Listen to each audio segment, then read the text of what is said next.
चले वो पड़े नहीं चले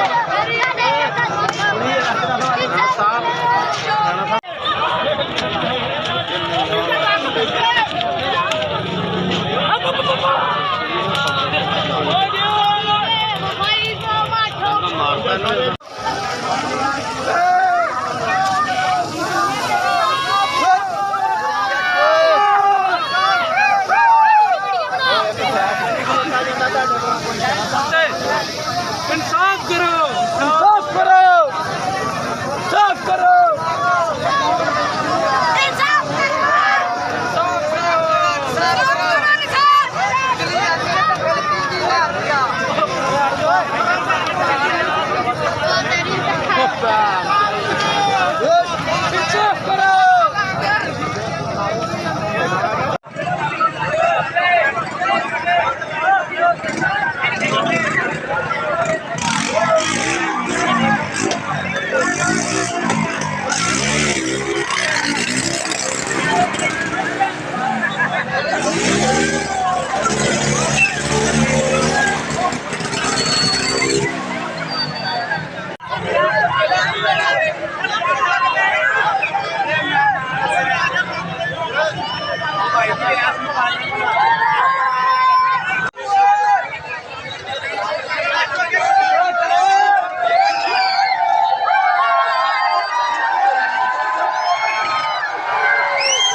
बाकी साड़ते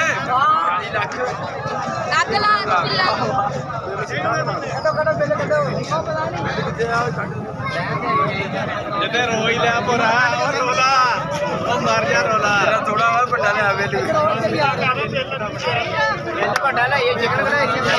जी बताइएगा पिछो दिखाना सीधा ओ भाई का फड़िया जरा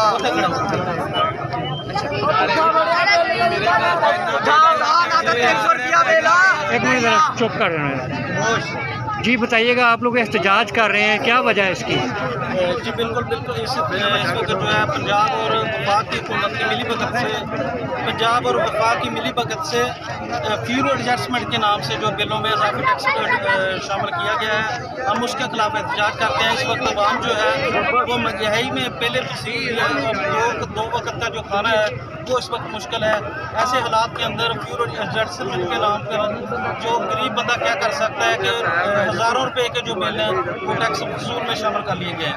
हम मुतालबा करते हैं हकाम बाला से कि फौरी तौर पर जो है इन टैक्सों को वापस किया जाए ताकि गरीब के लिए कोई आसानी पैदा की जा सके।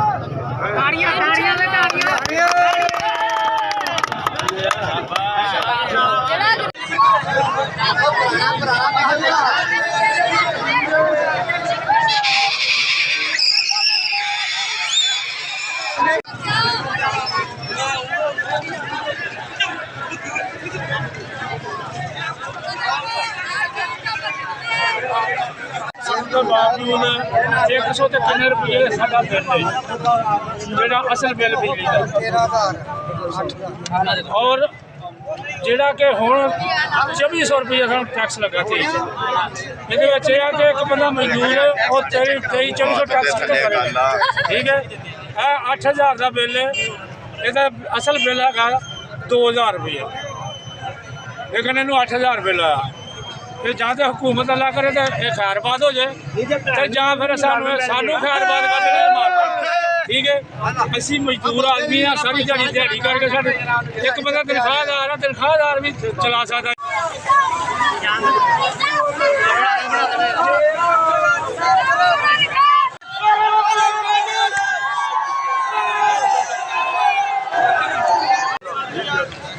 किसी ने नहीं पूछना मीडिया भी काम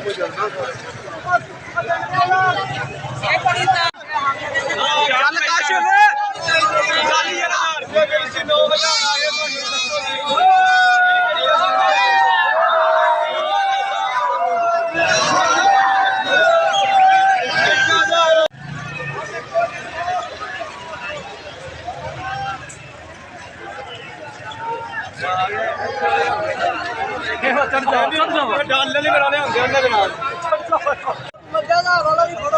हुकूमत है, 50,000 रुपया बिल 27,000 रुपया बिल है। हुकूमत है, सानू भी दसो ਇੰਨਾ ਟੈਕਸ ਪਾਇਆ ਕਿੰਨੇ ਦਿਨਾਂ ਵਿੱਚ ਇੰਨਾ ਟੈਕਸ ਸਾਡੀਆਂ ਮਿਲਾਂ ਚੱਲਦੀਆਂ ਜਿਹੜਾ ਇੰਨਾ ਟੈਕਸ ਦੇਣੇ ਆ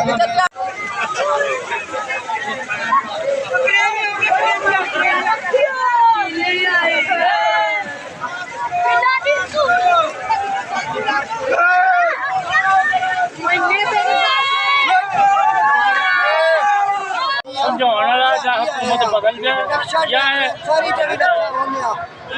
ਆਪਣੀ ਇਸ ਹਕੂਮਤ ਨੂੰ ਖੈਰਬਾਦ ਕਰ ਦੇਣ।